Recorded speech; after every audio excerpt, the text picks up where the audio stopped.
Cześć wszystkim, mam na imię Piotr.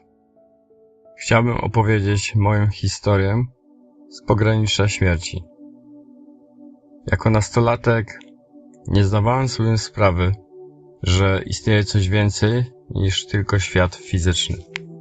Nie rozumiałem wtedy, że może istnieć rzeczywistość wolna od bólu, zmartwień i cierpienia.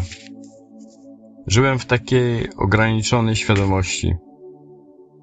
Moja droga przebudzenia trwała wiele lat. Przez długi czas odsunąłem się od Boga. Ignorowałem znaki, które do mnie przychodziły. Wszystko zaczęło się zmieniać dopiero wtedy, kiedy znowu zacząłem się modlić.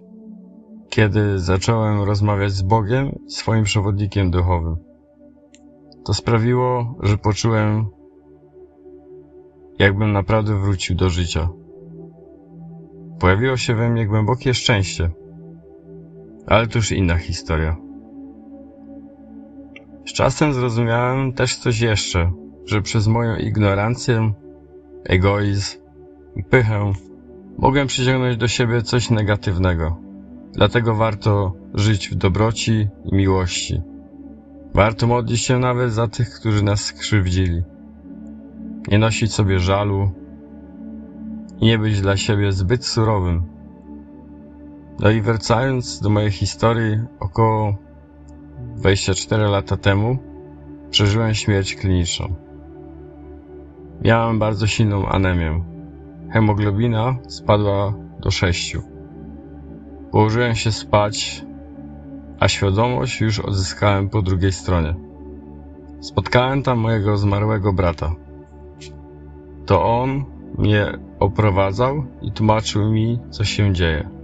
Na początku znalazłem się w miejscu, które wyglądało jak jedna z ulic, które znałem z życia. Byłem tam z moim przyjacielem. Nagle podjechał samochód, a w środku siedział mój brat. Tylko ja wsiadłem, a mój przyjaciel próbował gonić ten samochód. To wyglądało tak, jakby mój przyjaciel nie miał pozwolenia, żeby z nami jechać. I odjechaliśmy. Po chwili byliśmy w miejscu, które przypominało płytę lotniska. Stały tam ławki, a na nich siedzieli ludzie ubrani na czarno i biało, jakby byli świeżo po pogrzebie. Wyglądali na smutnych i zagubionych. Jakby nie do końca rozumieli, co się z nimi dzieje. Choć osobiście czułem, że czeka coś ich dobrego. Po jakimś czasie przyjechał kolejny samochód, był koloru białego. Znowu był w nim mój brat. Jego znajomi, przyjaciele, którzy już wcześniej zmarli, wyglądali na wesołych i szczęśliwych, żartowali między sobą. Po wszystkim zabrał mnie do miejsca, które nazwał szkołą. I wtedy przypomniała mi się sytuacja z dzieciństwa. Po śmierci mojego brata, miałem wtedy 9 lat, przyśnił się mojej mamie, powiedział, że musi znowu chodzić do szkoły. Wtedy tego nie rozumiałem, ale po latach zaczęło to mieć sens. Dopiero później, kiedy zetknąłem się z naukami takich osób jak Chico Xavier, zrozumiałem to jeszcze głębiej. On opisywał coś takiego jak szkoła dusz. Miejsce, w którym dusze po śmierci się uczą, rozwijają i analizują swoje życie. Mówił, że dusze się uczą, że są przewodnicy, którzy pomagają innym i że istnieją różne poziomy zależne od rozwoju duszy. Kiedy to poznałem, zrozumiałem, że to, co widziałem, było bardzo podobne. W tej szkole widziałem różne osoby. Starszych ludzi, dzieci. Wyglądało to jak szkolny korytarz. Mój brat mówił: tu są starsi, którzy zmarli ze starości. Tu dzieci, które zginęły w wypadkach, na przykład przez utopienie.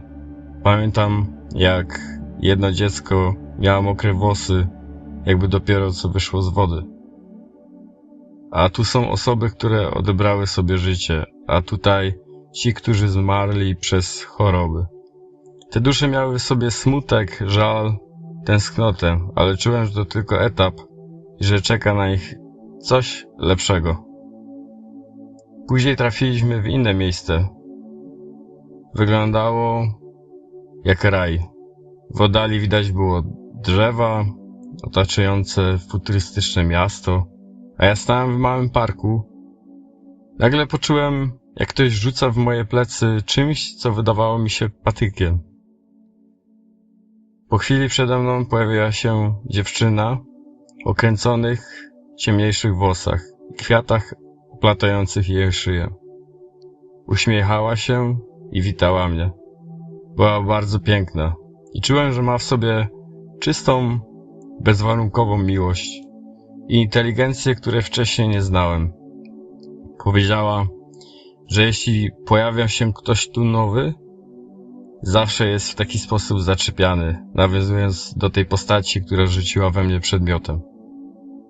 To było coś niesamowitego. Czułem lekkość, brak bólu, czystość w głowie i ogromne szczęście.